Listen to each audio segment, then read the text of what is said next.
Hey y'all, my name is Ann Wyatt. I started my career in workforce development with the state of Kentucky in 2010. That experience ignited a deep passion for manufacturing within me.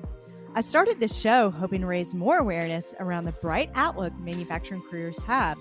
Join me as I sit down with some of the manufacturing industry's most successful changemakers and learn how they're partnering people with technology. It's time to give people more meaningful work. This is Workforce 4.0. Hey guys, how are you? It's so good to be here today. I'm super stoked to have this week's guest on the show, Ray Attiyah. Ray, big welcome to you. You want to introduce yourself and tell us a little bit more about you? Well, thank you for having me in. Tell me about myself. Wow, where do I start? I think I already told you I'm a father of 3 daughters, teenage daughters who now can drive. I started my career in manufacturing with Johnson & Johnson, implementing Industry 3.0. So that was the old school, computer integrated manufacturing, which was ERP. Again, I went to school for engineering. I became in manufacturing management career path.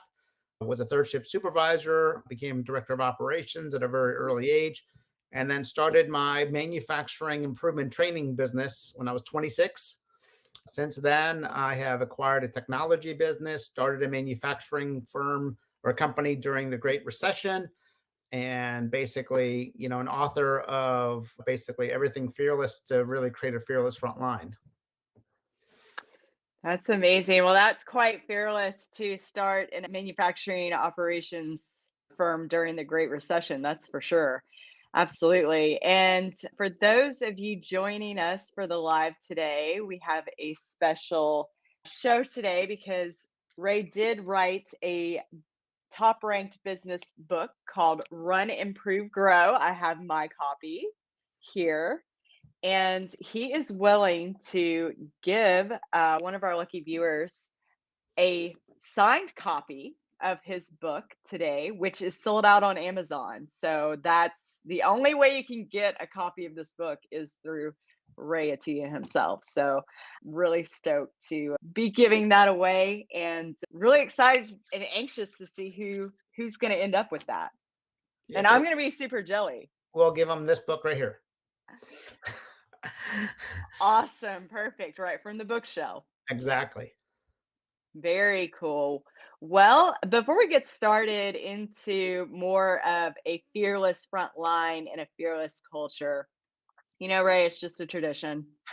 So I've got to ask you, what is your go-to karaoke song or your favorite song? Because we all know that I'm a huge fan of music. It's so important to me. Well, watching your other episodes, I knew you were going to ask that question. So I'm big into, dance music. So I love dance music, anything with a good beat. But then I thought, okay, that's some of those dance songs really don't work well with karaoke. So that's which is my karaoke. So on my Pandora playlist, I actually have the Bee Gees as one of my stations. And there's a number of Bee Gees songs like Staying Alive and a couple others. But I thought, you know what? One song that comes up often are songs from Grease, the movie Grease. So the song that I have is You're the One That I Want. And the ending song of the movie, if you remember it, when they're at the amusement park and he comes in with his Rydell, leather sweater after running track because he really wanted the girl. And he was willing to do anything he could to really roll out the red carpet, as you say, in recruiting for her.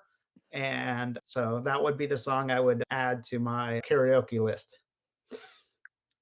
I love that. First of all, I'm a huge fan of Grease. I not only love the movie, but I've seen the musical on Broadway. Huge fan. And that is such a good song. I love that. I love that whole scene where they're dancing, Olivia Newton-John and John Travolta. Oh, that's awesome. The number of them, Sandy or Summer Loving or the hand jive. That's a good one. That's right. And Grease Lightning. Go Grease Lightning. I love that. I was going to have the song in the background, but I didn't know how much we're allowed to use for copyright. So, and I'm not a very good singer, so I'll just not even try. You're the one that I want. Ooh, ooh, ooh, honey. I love that. Okay. Awesome. So, Ray, I've got to ask, so you're infamous for building a fearless culture and a fearless frontline. Can you tell us in your own words what that really means to you? So, fearless to me is being authentic and instinctive to take action. If we flip it around the other way, what does a fearful culture look like? So, a fearful culture is one where people are afraid to bring up ideas, or worse, afraid to take action on them. They don't know if they're allowed to make decisions. So, if you take the antithesis of that and saying, okay, when we hire people, they believe that they're empowered, they believe that they're going to be supported, whatever they do works or doesn't work, and they know that they're working in an environment that supports them. So a fearless culture really is one where senior leadership trusts the front line, where senior leadership believes that people are there to do good work. And what we do is basically we give them the authority from the beginning to take action. Now, some people are like, whoa, whoa, we can't just let them just do whatever they want. So good. So give me the rules of what I'm not allowed to do. So fearless cultures have very clear rules of what you're not allowed to do. And then you're allowed to do everything else. So I remember the Porsche CEO was in Cincinnati many years ago, and he spoke to a group. This is probably 20 years ago. And I remember him talking about the difference between cultures between the US and Germany. And he says the difference between the US and Germany, he says in the US, everything's allowed unless it's forbidden. And then he says, and then there's Germany where everything's forbidden unless it's allowed. And he says, and then there's Italy where everything's allowed, especially that is forbidden. So what he was trying to say is, we live in a culture, in a society where basically you're allowed to be entrepreneurs, you're allowed to be yourself. We're going to give you a set of rules that you're not allowed to, you know, break. Otherwise, you are allowed to do as you wish. So when I look at a fearless culture has a big box. So you've heard the term think outside the box, right? Well, the reason why we ask people to think outside the box in most organizations is because they put people into small boxes. And then they ask them to break the rules and think outside the box. Well, why don't you just start with a bigger box? Why don't you give them more authority from the beginning? And why do they have to break the rules to actually be productive and innovative?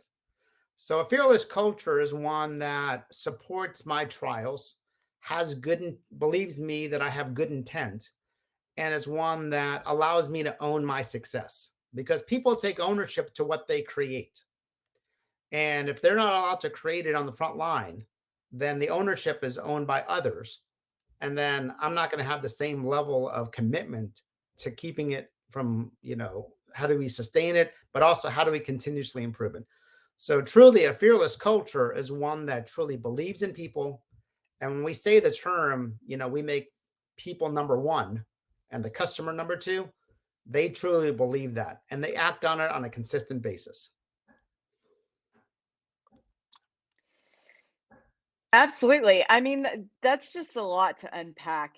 And, I'm thinking definitely more about boxes, right? And how, just make it a bigger box. I mean, that seems so simple, right? Just so simple and so obvious. But I think that gets lost along the way. When you're Well, talking about, simple and easy are not always the same thing.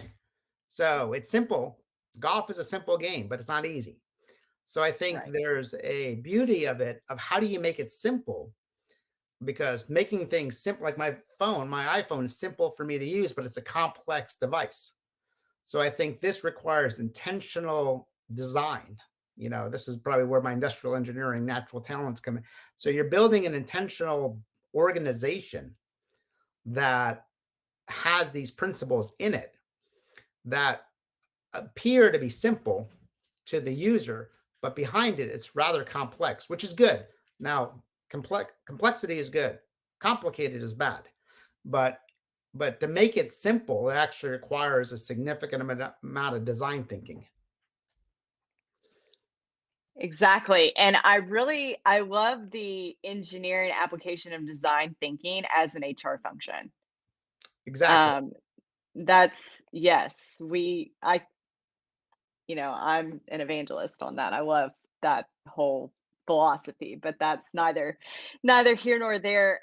Something that you just said though that really stuck out to me was the word empowerment. We use that word so often in the industry, on this platform, LinkedIn, in other places.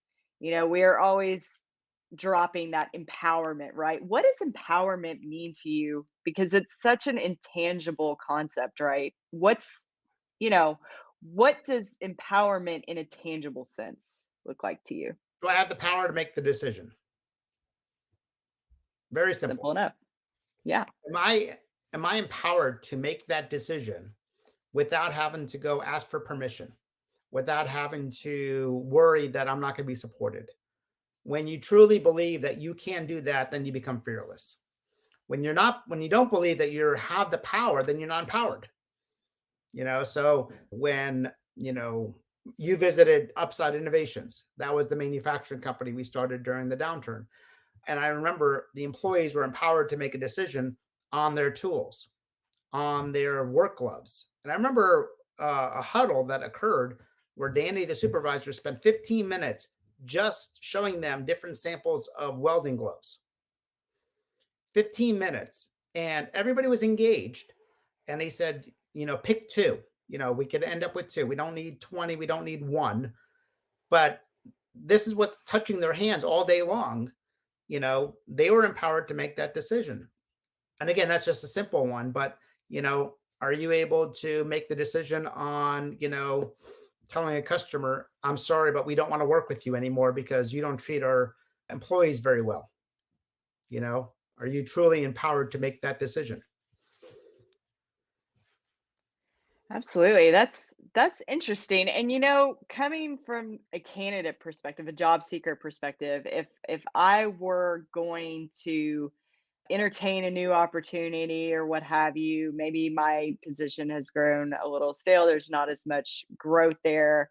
I think that there are ways that maybe you can also look for signs when you're interviewing with a company that kind of leads to that empowerment, or if they are more of a people centered culture. That's something that we had kind of talked about before the show today.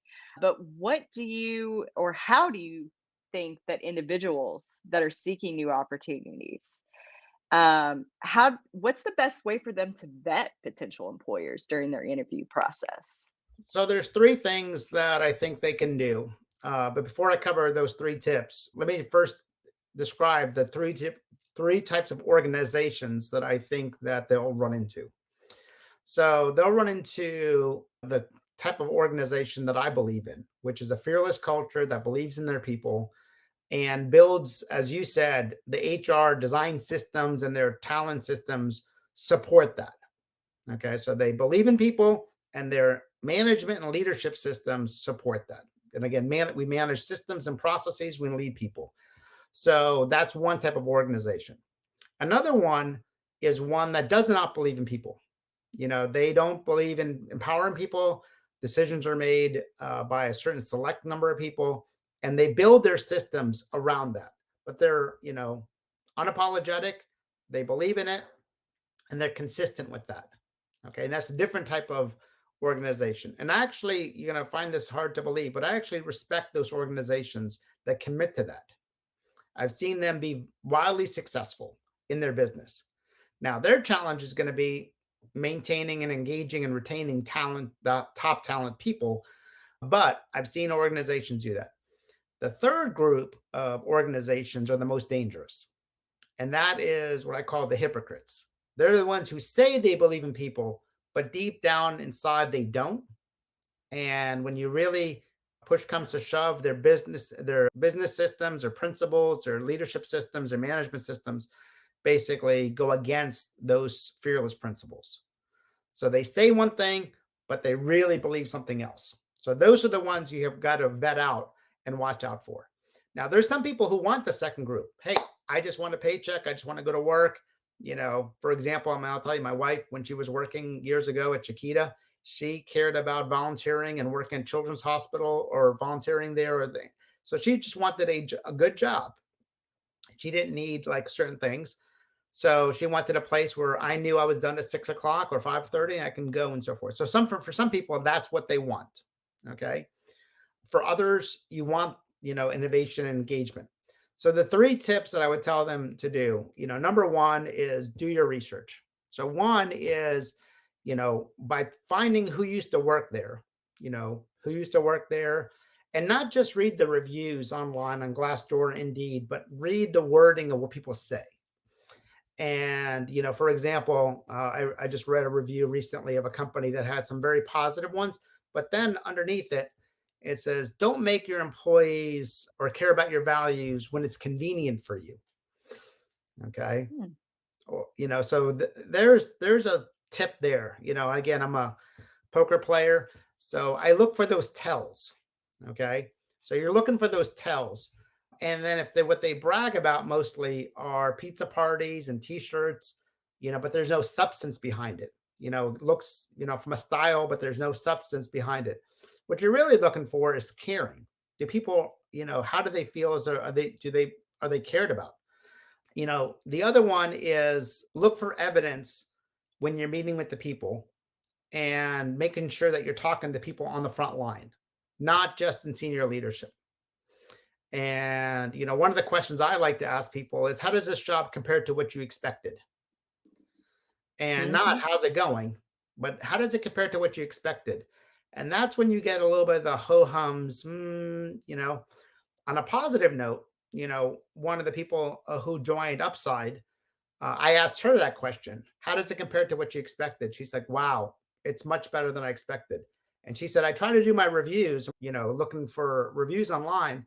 And I realized why I couldn't find any. She says, because nobody quits. And, so she was trying to do her due diligence, but, that tells you something.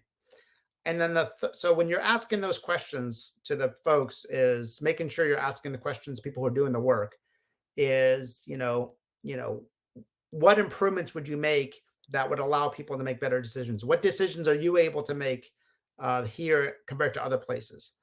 And then the final one is, asking very piercing questions.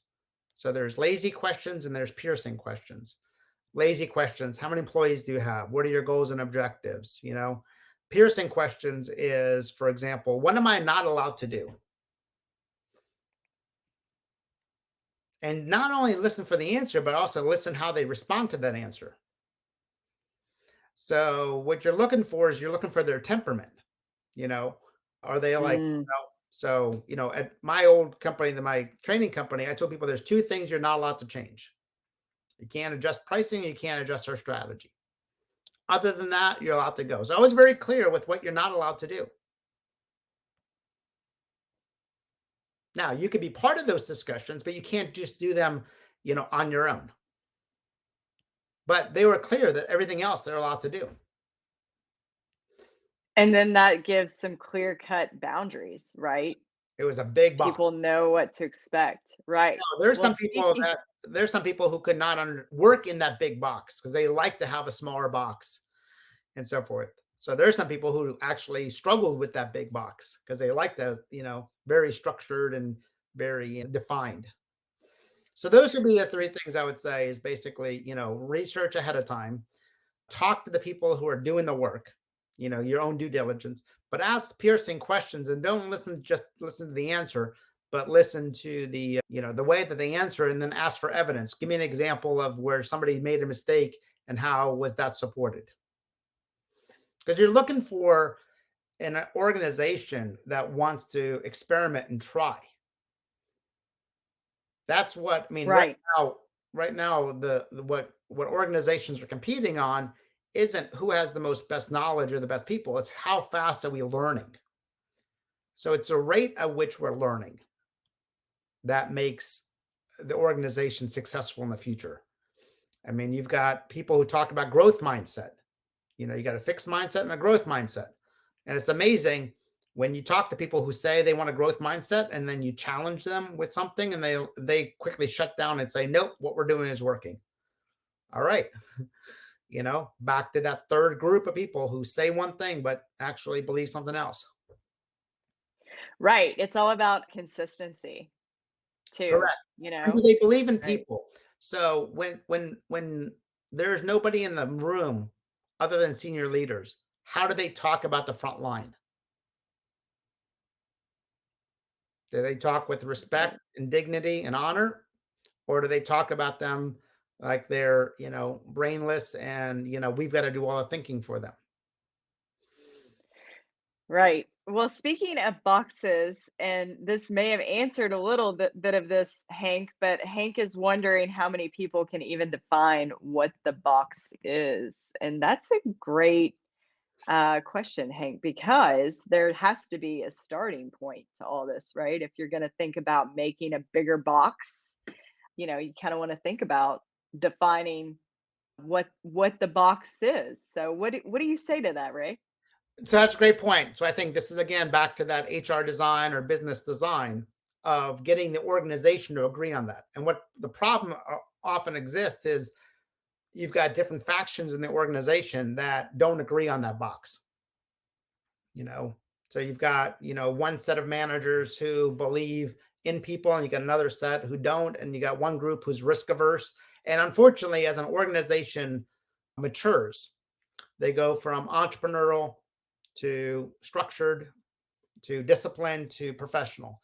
And what happens is when you go in that structured phase, that's when the boxes are clearly defined and they're small and they're clear. And then they use the word accountability a lot in a negative way. So those boxes become very defined. And what happens then is you end up losing your best talent because they're like, wait a second, we're regressing.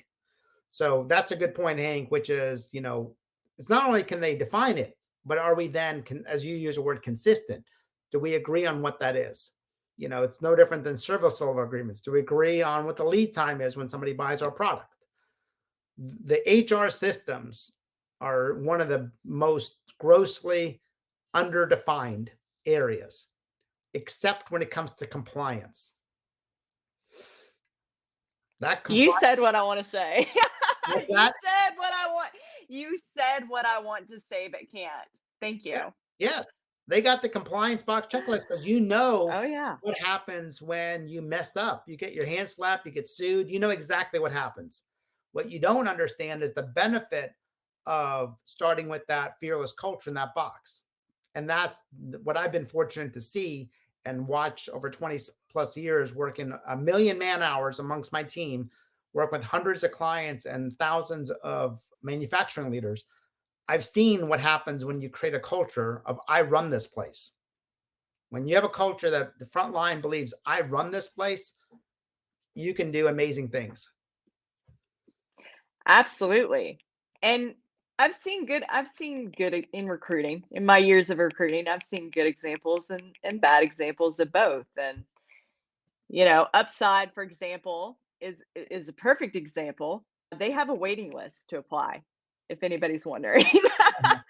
So, if you're looking for a job at Upside there in Cincinnati, Ohio, there is a waiting list. Well, I'll tell you, the new salesperson just started there in the last, and he was there 6 weeks. Maybe it wasn't even that long. I think his last text to me was he already closed a number of jobs, and he's only been there a couple weeks. Let me see what but basically, are you building are you building a system, 6 sales under his belt, and that was July 29th, and he had started weeks before that. So they built a system, and he started June 24th, so in a month. What that means is they build a system that allows them to succeed. Hmm. So I think when you're building, so as leaders, our job is to build the systems for them to succeed. Again, I'm an industrial engineer. I look at all the failures as management problems.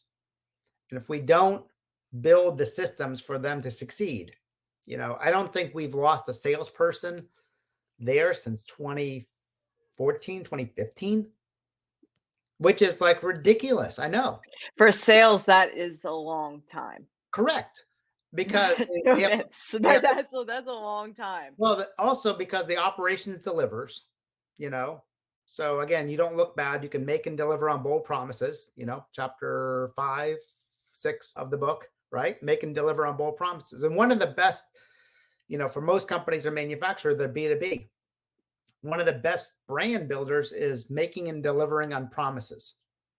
And as a salesperson, when you've got an operation that can deliver on that, that just makes your credibility and your job easier. Absolutely. So on the flip side of that, from going from the individual perspective to the company perspective, why do you feel as though manufacturing industry could be lacking in an engaged workforce? That's kind of switching gears just a little bit. All right.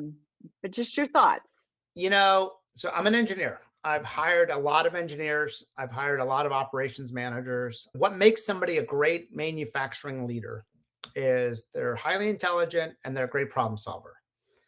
And the problem with that is that they often lack empathy, but often see it as their job to be the problem solver.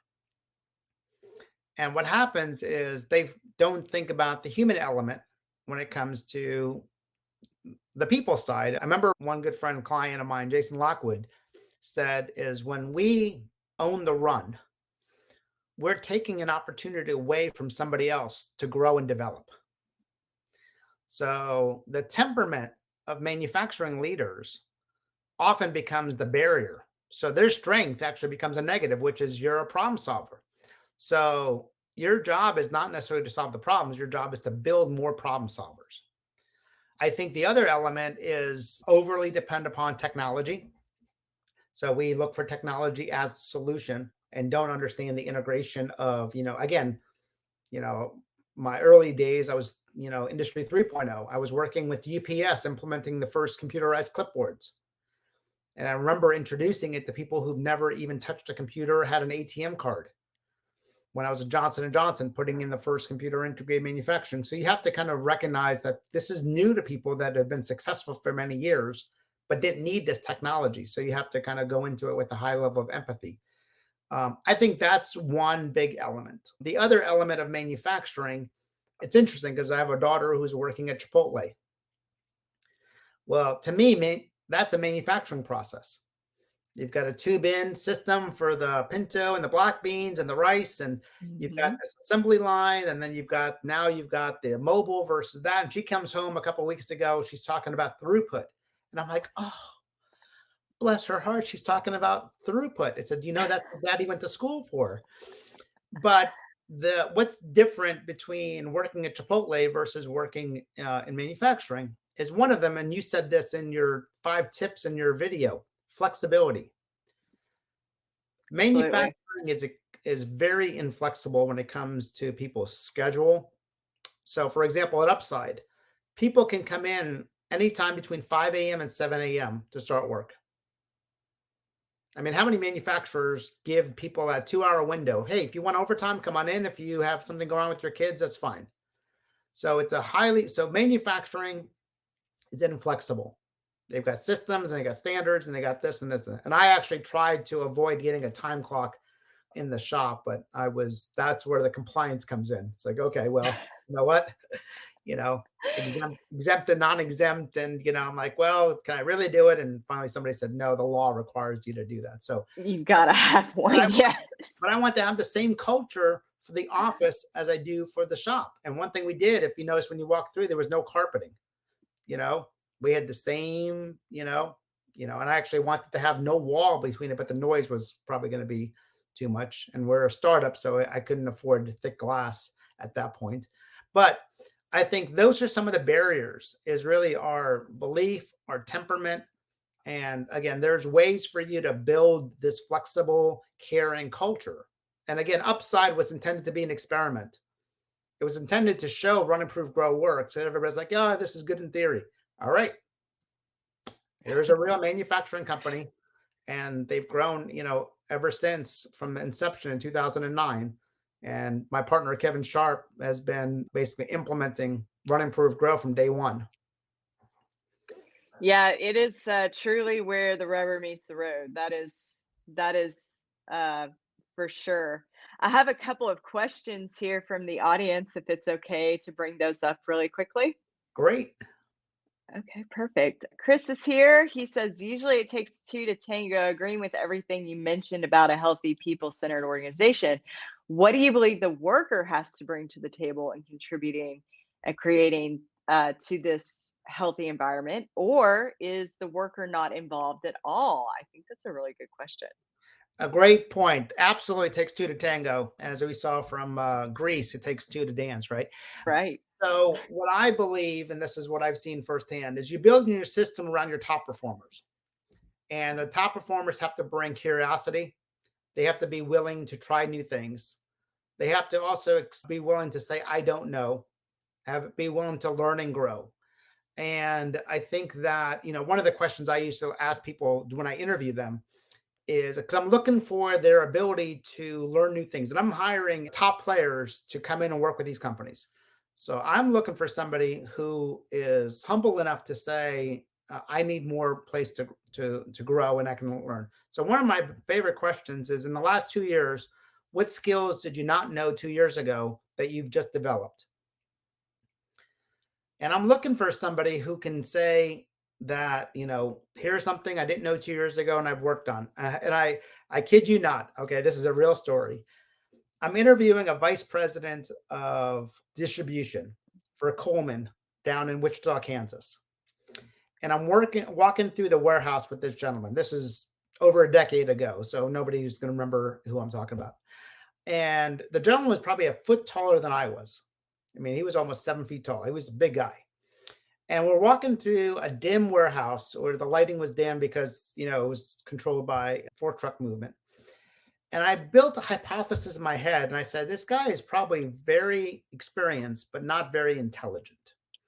And my concern was that if he becomes director of distribution, VP of distribution, he's going to prevent his team from growing and learning because of his own limitations. So I asked them that question. That was the first time I ever asked that question. I built a question. I asked it as we were walking through. And I said, what are the skills that you learned in the last 2 years that you didn't know prior?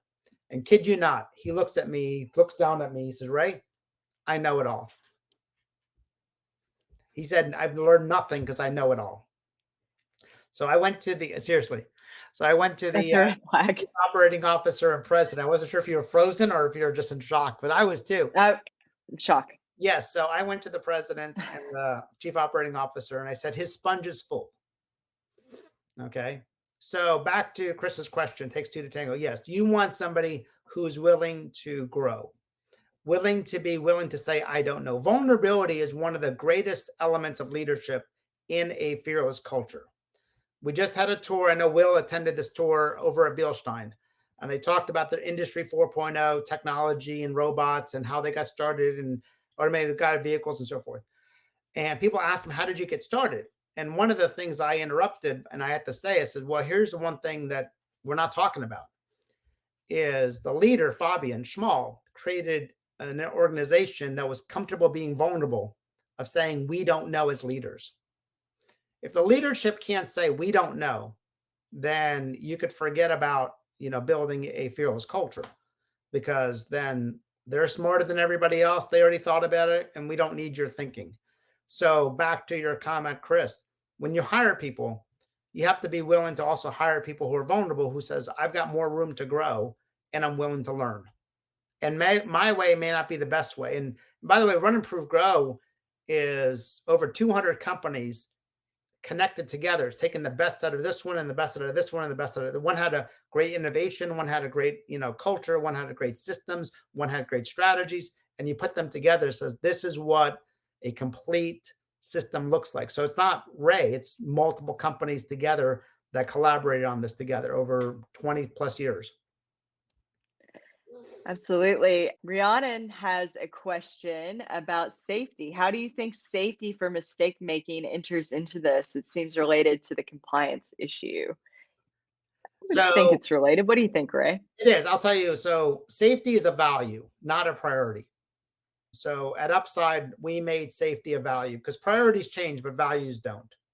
So when you make safety and the care of the employees, so when you talk about it in your employee manuals, You don't talk about safety rules. You talk about the fact that when people come to work, we want them to return home the same way they came to work. So when I explain, why do we have to have drug tests? Why do we have to have the safety shoes? Why do we have to have this? We explain it through a story that explains why we care about our people. Why do we care? I mean, everybody coming here is a mom and a dad or a sister or a brother or a son or a daughter. We want them to return home. So when, we know that everybody around us is safe, whether it's the curtains and so forth. And also, at Beilstein, for example, when they built their Industry 4.0, safety was a huge part of that because it was kind of almost part of the DNA. One of the challenges for manufacturing is, moms look at, manufacturing and say it's not safe. I'll tell you right now, my wife is telling my daughter not to work on the fryer at Chipotle because she doesn't think it's safe for her at 16 years old.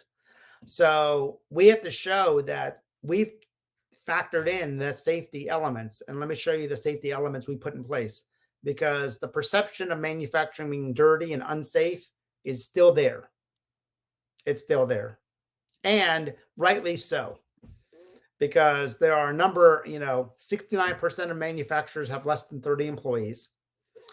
You can walk into the most advanced ones. Yes, that's good and so forth, but that doesn't represent the majority of manufacturers. So I still think there's a long way to go to break that, especially in the smaller manufacturing companies.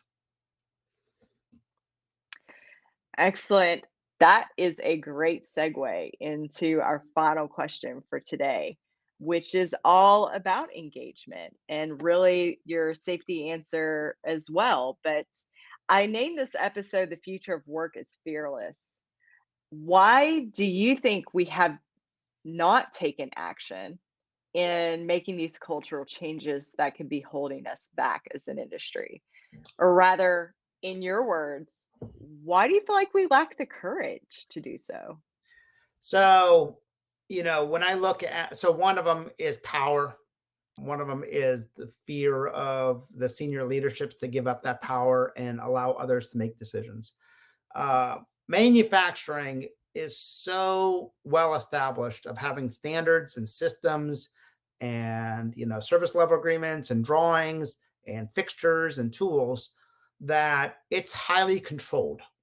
And that level of control and standardization becomes the temperament of the leaders. So the leaders who've taken over those companies, the owners and the senior leaders, that's where they come from. They come from that level of control. And so for them, for many of them, they've never seen the benefit of a fearless culture. So that's one of the reasons why we built the Fearless Factory, was not to say it, but show it. Come and see it. Come and see how Danny runs the daily huddles and the employees are empowered to make these decisions. So there's a big element, which is kind of basically the power that I have to give it up. I have to trust others. So the other piece of that is the people running those organizations, do they truly believe in people? But the bigger one, I think, is even more impactful, is they don't understand the implications of not doing it. As organizations grow, when they're small, they're incentivized to take risks. When they become larger, they're incentivized to avoid risk. So until recently, until you really, really, really have a labor challenge, it was optional. I think it's becoming more mandatory that, engagement is no longer an optional one. It's mandatory if you want to grow. The number one limiter to growth for most manufacturers, for most small businesses, is not the market opportunity. It's management capacity. And when management realizes that the more they empower, the more it liberates them, then they will do that. But they also need a proof. You're going to have, as the 𝗘𝗃𝗀 the chasm element, you've got the early adopters, you got the visionaries, the early adopters, pragmatic, conservative, and skeptics. You're never going to win over skeptics. So forget them. Okay. You've already got, the people who are pragmatic, who says it's a good business decision. The next group is the conservative. And I think The conservative is the one who needs more proof. As Ben Armstrong on one of your prior podcasts said, what did he say? Only half, what was it? Only half of manufacturers actually have a robot, or 10% have a robot. And of those, half of them only have one. Yes.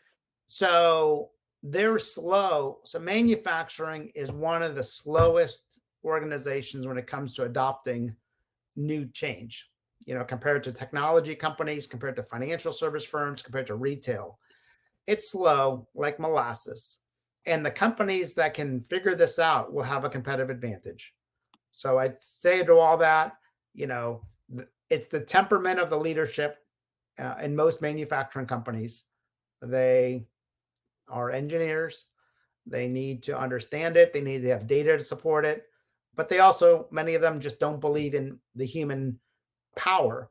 Now, this is the one point I'll make here. In the book, I talk about this. Build your systems around your top performers. If you build your systems around your weakest performers, then you could prove that an engaged workforce does not work. You're right. So don't. What I find is when you build your systems around your top performers, magic happens. And I think that's if you take 10% of your workforce and you said, I'm going to build a brand new division, would I apply the same systems and processes? I mean, every policy has been put in place because somebody screwed something up. But every one of those policies is a speed hump. You ever see speed humps in neighborhoods? Absolutely. It slows everybody down. And why did we put those in place? Because a small number of people drove very fast. The difference in organizations, unlike society, is you can weed out those people. So it's a choice. Do we choose to build our systems around our poor performers, or do we choose to build our systems around our top performers? And that's the choice, I think, in manufacturing, especially with the labor market being the way that it is, we're really being forced to look at right now. It's definitely the elephant in the room. Excellent. Well, this has been such an amazing experience. I really appreciate your time today. I think we should move on to the giveaway before we Yes. close out. What do you think, Ray? I think it's great. And by the way, thank you all for your questions. And Ann, thank you so much for having me on your show. This has been awesome. Absolutely. This is such a good book. Again, I have highlighted many pages in mine as well. I think every single page there's something that I'm like, I need to remember this. So some of you guys really understood the assignment. I don't know if you've heard that song, but you all really understood the assignment. And I did go ahead and make a list of folks that had followed the rules for the giveaway. And then after today's show here, I can announce that our winner of a signed copy of Run, Improve, Grow is going to Hank Priam. So Hank, thank you so much for your support, for following the giveaway rules, and for being here today. We really appreciate it. And Ray is going to mail you a signed copy. So if you will DM me your address, or if you want to set something up where I can get that information from you, I will pass it on to Ray, and Ray will send you his signed copy from his bookshelf back there. So congratulations. Yay. And Ray, finally, before we end the show today, what is the best way for people to contact you? Do you prefer LinkedIn, email? How do we connect you with the greater manufacturing collective? So LinkedIn is my preferred approach. I do have a Twitter account, but LinkedIn is 99% of my connections at this point. Excellent. So you just want people to send you a LinkedIn request and Absolutely. just say, hey, I saw you on Workforce 4.0. I'd love to connect. And then if there's any other questions that they have, they're welcome to do that. And if I have, to 30 seconds here, one of the questions that was come up, I think I answered it improperly, but the question about safety from freedom of making mistakes, great point. Yes, you want to create an environment where people feel psychologically safe. There's, as Amy, I can't remember her last name, but she writes a book about psychological safety. this is all about creating a safe, psychologically safe work environment where you're allowed to be free, try new things, and know that you're supported and you feel connected. So thank you for that clarifying point. And thank you so much. This was wonderful. Thank you, Ray. I really, really appreciate it. This has been an absolute experience for me, like such a great experience for me. And I appreciate your time and everybody that came in.